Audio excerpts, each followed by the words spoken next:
Don't let your AC system get knocked out by the heat this upcoming summer. Call KS Services and let our team come take a look.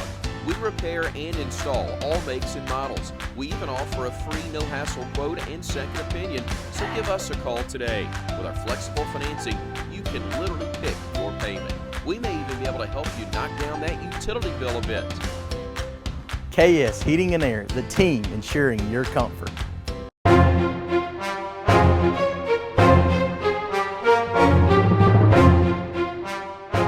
This is your Weather Extreme video for Saturday, September the 15th. I'm meteorologist Brian Peters. Before we get to the weather, there's a quick look at the activity in the tropical basin for the Atlantic. And you can see we've passed the peak, thank goodness, and we're now headed downhill with the hurricane season, of course, ending on November the 30th. And there's a look at the center of hurricane at the time, Hurricane Florence. Fortunately, Florence not a hurricane right now, as taken by the International Space Station. And there's a look at the current radar, just as I started this Weather Extreme video this morning. So you can see that the center of Florence is there just a little bit north of Georgetown, still fairly close to the coast, and still bringing storm surge and heavy rains to the parts of the Carolinas. Satellite image over the state of Alabama shows very few clouds. We do have a few streaks there across the northern sections.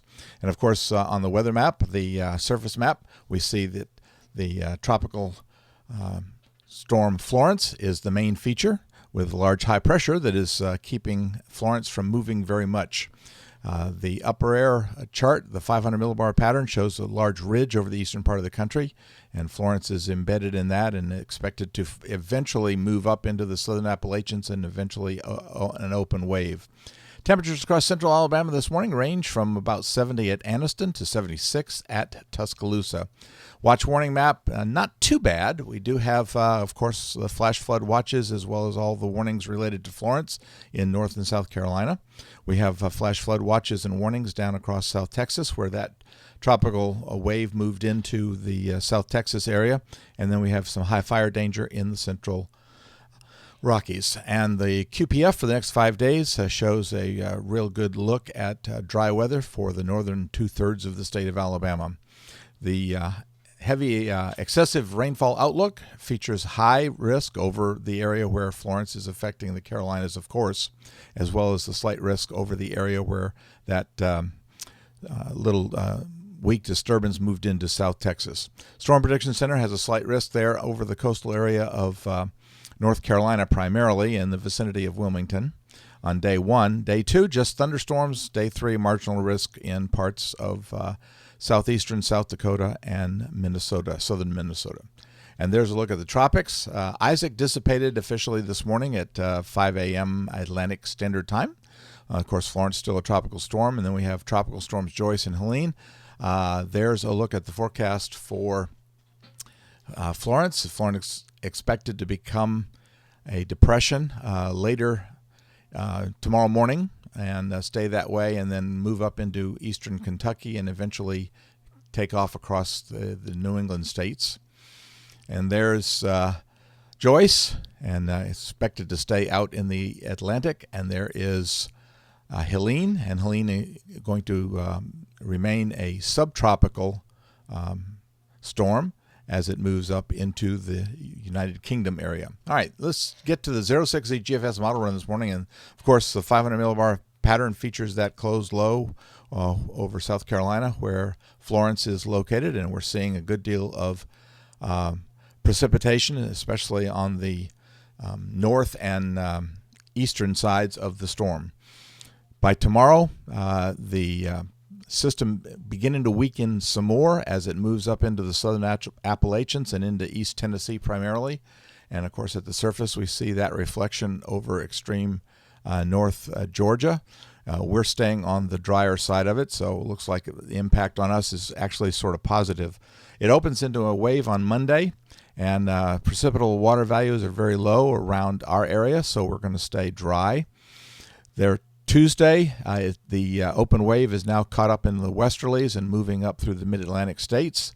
And down here, we basically have a little moisture along the Gulf Coast where there'll be probably some isolated showers, but we stay fairly dry.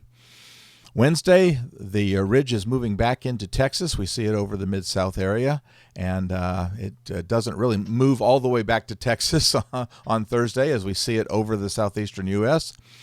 Then on Friday, we see the beginnings of a possible change, at least a little bit of change anyway. We're getting a shortwave trough moving through the westerlies, and that is dragging a front, as you can see at the surface map, down into the Mid-South area around the Memphis, Tennessee area. But what it does for us is it actually increases our moisture values, and therefore we're going to have to enter probably Thursday and into Friday the possibility of isolated showers. Maybe staying dry on Thursday, but isolated showers on Friday. And then Saturday, we see the ridge has moved off a little bit to our east as it's out over the southwestern Atlantic. Looking out into Voodoo country, that upper ridge migrates back over into Texas on Monday, the 24th of September.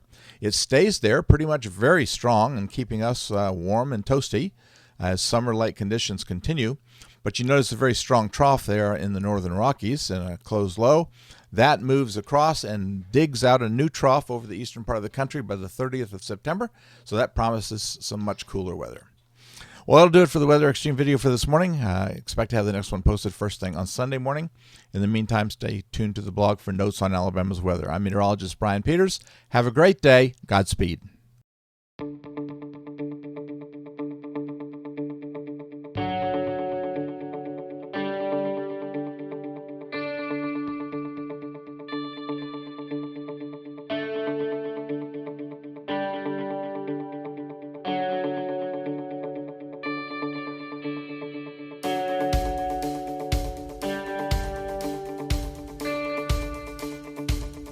KS Heating and Air, the team ensuring your comfort.